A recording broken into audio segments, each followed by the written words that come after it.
Okay, good morning class. So sa video na to is tuturo ko sa inyo paano ginagamit si MS, Excel, or si spreadsheet sa pag-compute ng ating payroll. So unang type muna natin dito sa ating cell yung mga possible position. Kagaya ng manager, supervisor, advisor, secretary, then clerk, saka si janitor. For example lang po, ito yung mga possible position. And sa opposite po niya, sa column B naman, lagay natin tentative or possible salary nila. So per day, 1,500, 1,000, then 800 para kay secretary. Sorry, 800. Then ito yung tinatawag nating minimum wage, 695. Then 645 naman kay janitor. So una, kailangan muna natin maglagay ng title. So lagay na lang natin dito, Merchant Center. Lagay natin ng magandang font face. So color 22, okay na yan. So font style, Algerian. Gawin natin thick borders. Pagkatapos, lagyan natin ng font, background font. Lagyan natin ng, and so pwede na natin i-type ngayon yung ginagawa natin, yung payroll system. Then, after nyan, lagay tayo dito ng highlight lang natin to. Lagay natin dito yung, ayan, kagaya din ng ginawa natin, merge. Tapos lagyan natin ng font face. Yan, Algerian, burger, background. Siguro ito na lang dark blue. Yan. Tapos, drag natin pababa. Then, alamin natin yung mga kailangan para sa payroll system. Yan, una yung position. Siyempre, andyan yung, okay, highlight ko lang muna to. Balitan ko lang ng font. Gawin natin white para mas makita. Number of days, rate muna. Tapos yung number of days, kung ilan silang days pumasok, days. Tapos, lagyan natin kung mayroon bang holiday. So, lagyan natin kung mayroon tinatawag na overtime. Okay, saka lang pa lang natin malalaman kung magkano yung kanyang gross pay. Yan.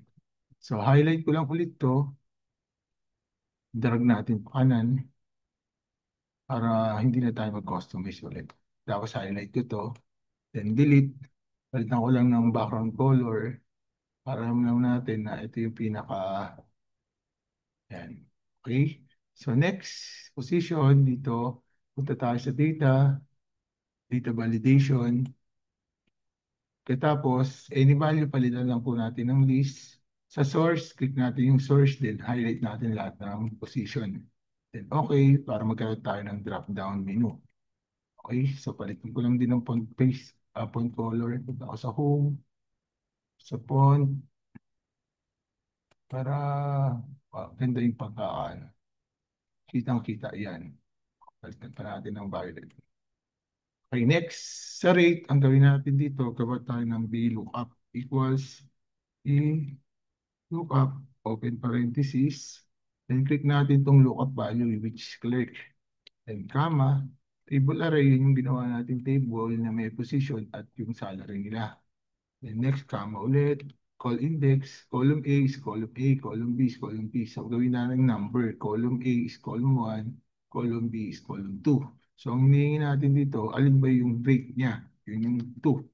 Then comma, so type lang natin yung fonts para sa exact match. Then hit enter.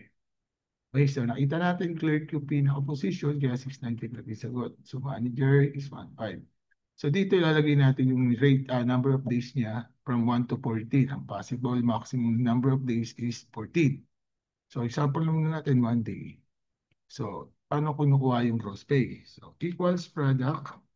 Sagot sa multiplication product po, kunin natin yung range niya. Ito po yung multiply natin palagi. So dahil nga variable yan, kahit anong ilagay natin dito na number of days, i-multiply niya kung ano yung makikita niyang rate doon sa may H6. Yan. So hit enter.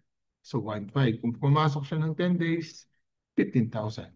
So sa holiday, meron tayong tinatawag na double pay, pero hindi kinakailangan yung ICOLA o yung tinatawag nating cost of living allowance, which is 125.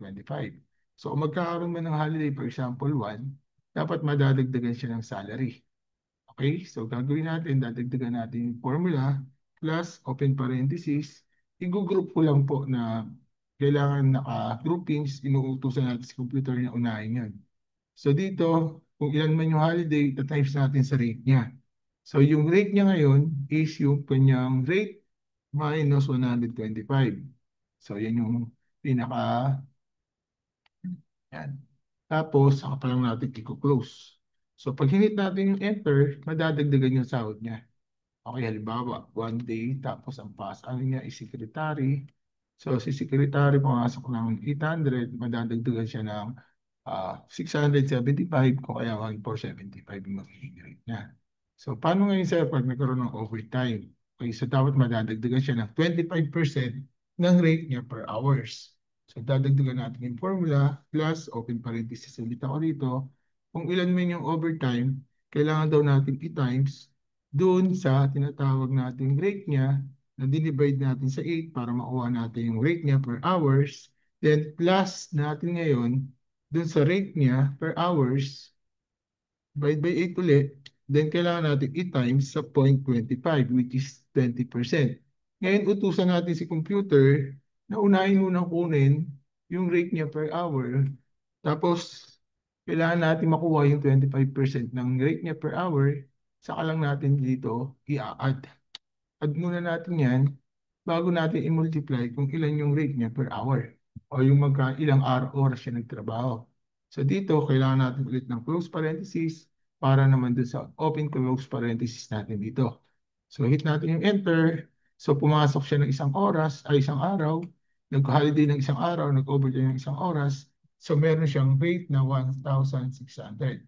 So try natin kapag manager. So mag-iiba yan. So ibig sabihin lang nun, tama po yung calculation natin. So 1,500. Kung pumasok, kung nagkaroon ng overtime, so automatic, 25% na ngayon yan, is yan. So next, lagay natin dito sa part na to, yung mga tinatawag nating deduction. So lagyan lang natin maganda-gandang font, cross border, lagyan natin deduction is red, tapos lagyan natin ng font color na green, type ko lang dito deduction. So para lang malaman natin ano ba yung mga deduction. Okay, lagay natin Algerian para medyo maganda yung font niya. Yan. So ano-ano ba yung mga deduction natin? Highlight ko lang to, merge. Siguro piliin natin yung mas magandang kulay. Brown. Background is, sige, dark blue na lang din ulit. Tapos, order. Tapos, Algerian.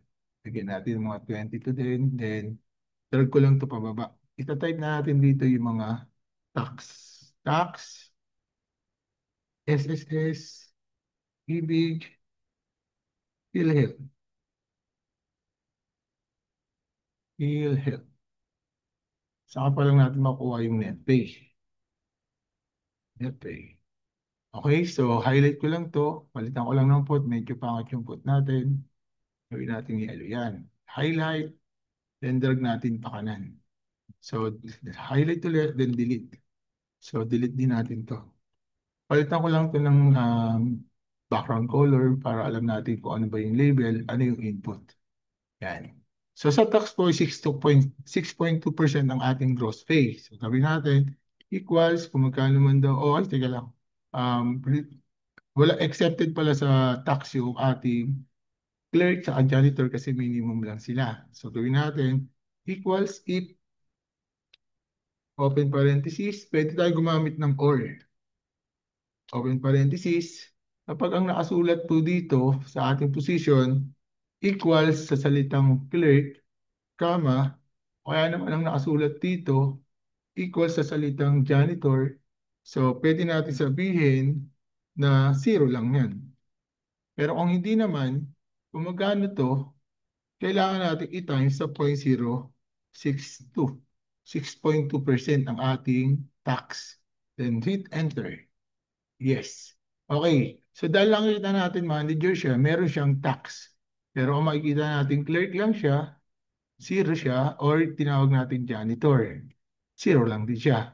Pero kapag above minimum, kagaya ng secretary, meron siyang tax. So ang SSS po is 6% ng ating gross pay. So 0, ito, times lang po natin sa 0.06. Then hit enter. Lahat po naman yan merong SSS. Pag-ibig, 300 pesos or depende sa ating salary. So palagay natin yung PhilHealth yung 300. So dito, kailangan natin nilagyan. So equals if, open parenthesis, kapag daw yung number of days greater than 0, ibig sabihin nun sumasok siya, palagay natin 300 or 200. Depende. So lagay lang, tentative lang naman yan. Tapos 0, then hit enter. So, yan, pumasok siya. Meron siyang bulkless na pag-ibig. So, equals, if, open parenthesis, kapag naman si number of days greater than din sa 0, magkakaroon ng PhilHealth. So, palagay natin 300 din or 200 na lang. Yan. Tama. Yan. Net pay, kailangan lang natin kunin yung equals. Click lang natin si gross pay, then minus sign, then sum, open parenthesis, lahat ng deduction natin from tax to PhilHealth. Then close parenthesis, then hit enter. So ganyan po gumagana yung ating payroll system gamit po yung MS Excel. So halimbawa natin, si Man, si Tiaan muna sa clerk lang lahat. Pumasok siya ng 13 days. So magkakaroon ng holiday na idalawa, magkakaroon ng overtime na 5. So sa sahod po siya ng 10,717, meron siyang SSS na 643. Okay. So tapos, 300 sa pag-ibig, 200 sa PhilHealth. So net pay niya is 9. Paano nga yun, sir, kung isa lang siyang janitor? Okay, hindi pa siya nag-overtime. Wala pang holiday. Pumasok lang siya ng 11 days. So magkano lang yung iuwi niyang pera? So subsanda. Pero kung manager yan, medyo makikita niyo malaki yung tax, malaki yung kanyang kaltas. Pero still, malaki pa rin yung kanyang may especially kapag nagkaroon ng holiday nitong August 19, 21, and 25. So palagay natin ito yung holiday, plus nag-overtime siya ng 5 oras, sasahod siya ng 18,637. So ganyan po kumbaga automation ng ating salary. Kailangan lang natin i-input yung number of days, yung number ng holiday, yung overtime, automatic, mako-compute na po yung ating net pay. So, dyan na po nagtatapos ang ating tutorial. So, more, post, stop, dito tayo sa more. Stop recording, stop.